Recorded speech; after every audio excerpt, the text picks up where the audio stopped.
मोहम्मद कोई अपने धर्म के प्रति आस्था एक्सप्रेस कर रहा है और आप में इतनी हिम्मत है कि आप उनको अरेस्ट कर लेंगे इस बेसिस पे। ये वही देश है जहाँ पे जब नवरात्रि होता है, रामनवमी होता है, कुछ होता है तो एक तरफ के धर्म को अपना धर्म मस्जिदों के पास जाके ही याद आता है। चलते हुए ट्रेन में किसी मुस्लिम को खाली मुस्लिम समझ के मार दिया जाएगा सीआरपीएफ के जवान द्वारा। बीफ है कि नहीं है, इसके बुना पर, इसके शक पर लिंचिंग हो जा रही है। आलम मोहम्मद को लेकर भी देश में बवाल मचा हुआ है, कई जगह FIR भी हो रही है, गिरफ्तारियां हो रही हैं, कैसे देखते हैं इसको? देखिए, बात तो बहुत साफ है कि एक देश जो सेक्युलर है, जो संवैधानिक तौर से सेक्युलर है, तमाम संवैधानिक जो अनुच्छेद है वो हमको बताती हैं अधिकार से कि रिलीजियस आपका प्राइवेट मैटर है, रिलीजन, और आप पूरे आज़ाद हैं उसको प्रैक्टिस करने के लिए। तो एक देश में अगर एक धर्म के लोग किसी भी तरह से अपने धार्मिक आस्था को प्रैक्टिस करते हैं, वो किसी भी फॉर्म में है, पीसफुल है जब तक, तो उसमें FIR की क्या ज़रूरत है। लगातार स्टूडेंट्स आ रहे हैं, देश के अलग अलग जगहों पे हुआ, AMU पे हुआ, जामिया में हुआ, जामिया में प्रोटेस्ट ऑर्गेनाइज होने वाला था और इसके एंटिसिपेशन में ही एक्टिविस्ट जो हैं उनको अपने घरों से उठा लिया जा रहा है। तो ये कहाँ का लोकतंत्र है? अगर किसी तरह का वायलेंस होता है, कुछ अपराधी रूप से अगर स्टूडेंट्स करते हैं, उसमें भी आपके पास एक प्रावधान है कि लीगल कार्रवाई होगा, कुछ होगा। पर आई लव मोहम्मद कोई अपने धर्म के प्रति आस्था एक्सप्रेस कर रहा है और आप में इतनी हिम्मत है कि आप उनको अरेस्ट कर लेंगे इस बेसिस पे।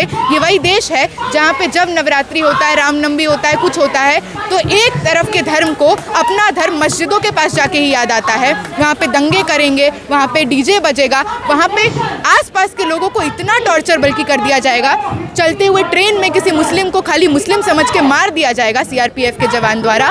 लगातार बीफ है कि नहीं है, इसके बुना पर, इसके शक पर आज जनता की लिंचिंग हो जा रही है। जिस देश में नफरत इतनी आम है, धर्म संसद होता है तो खुले मन से कहा जाता है कि महिलाओं का रेप करो, मुस्लिम महिलाओं का रेप करो। कपिल मिश्रा, परवेश वर्मा जैसे लोग खड़े होकर कहते हैं कि देश के गद्दारों को गोली मारो सालों को, और वहाँ पे हम देखते हैं कि जामिया में जब CNRC प्रोटेस्ट चलता है, एक व्यक्ति वाकई में बंदूक लेके आता है, स्टूडेंट पे गोली चलाता है। तो आज जिस तरह से हेट स्पीच इस सरकार द्वारा नॉर्मलाइज कर दी गई है और उसमें आंख बंद कर लेगा प्रशासन, पुलिस, जुडिशरी सब, तो ये दिखाता है कि एक तरफा मंशा है कि एक समुदाय को खुली छूट है, वो अगर दंगे करे, वो अगर मॉब लिंचिंग करे, वो अगर लोगों को इंसाइट करे कि मारो, एक पर्टिकुलर लोगों को कपड़ा पहचान के मारो। प्रधानमंत्री CA के आंदोलन के टाइम स्टेज पे खड़े होकर नेशनल टेलीविजन पे कहते हैं कि जो आंदोलनजीवी लोग हैं इनको इनके कपड़े से पहचानिए।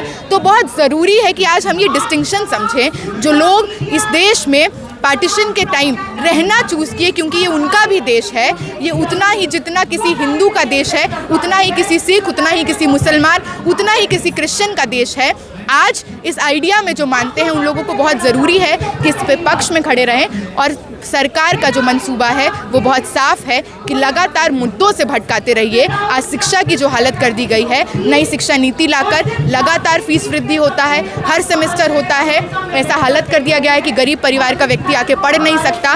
नौकरियों की जो हालत है, पिछले 6 सालों में 84 पेपर लीक हुआ है। इन सारे सवालों पर किसी भी तरह जनता एकजुट ना हो जाए, लामबंद ना हो जाए, इन सब से भटकाने के लिए आज नफरत की राजनीति को प्रचारित किया जा रहा है। तो हम ये सारी चाल समझते हैं। अब बिल्डोजर एक ऐसा प्रतीक बन गया है कि हर कोई इसके देख के मतलब ऐसा लगता है पता नहीं अब क्या होने वाला है, क्या कहोगे? बिल्कुल, ये एक नया मॉडल जो यूपी से आता है और आज देश भर में प्रिविलेंट है, ये बिल्कुल एक वार्निंग, एक चेतावनी, और उससे भी ज़्यादा कि अगर सवाल उठाओगे, अगर अल्पसंख्यक समुदाय से हो, तो तुम्हारे साथ जो न्याय होगा वो तुम्हारी जीवन जीविका ख़त्म करके होगा।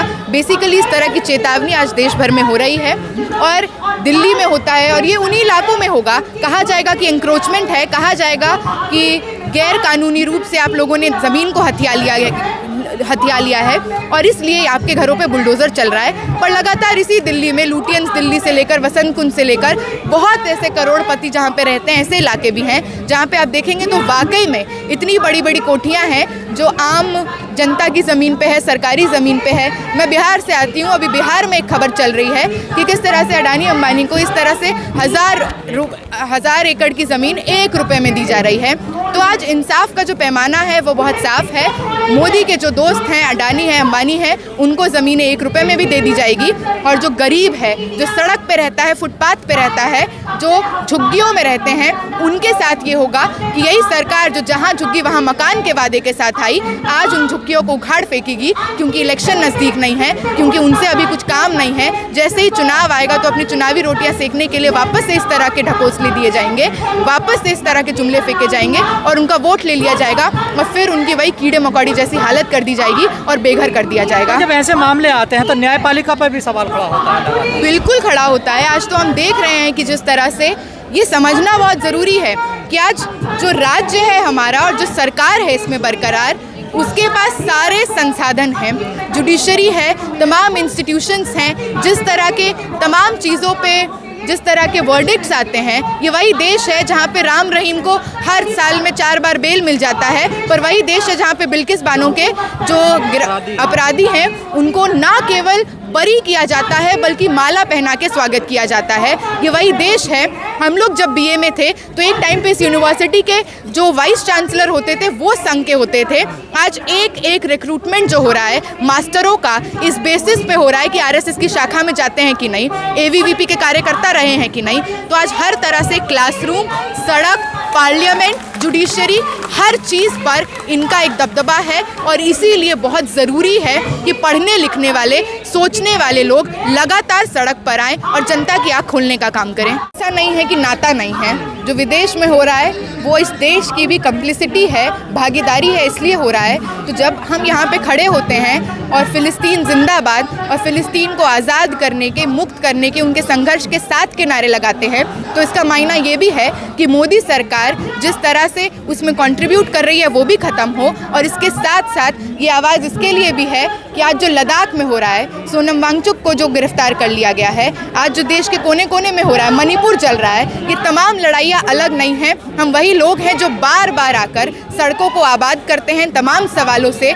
लोकतंत्र के सवालों से, अल्पसंख्यक समुदाय के सवालों से। तो आप अगर देखेंगे तो शायद मेन स्ट्रीम मीडिया क्योंकि हमको कवर नहीं करती है, पर बात बहुत साफ है, हम लोग लगातार हर सवाल पर प्रखर रूप से आंदोलन करने वाले, सवाल उठाने वाले लोग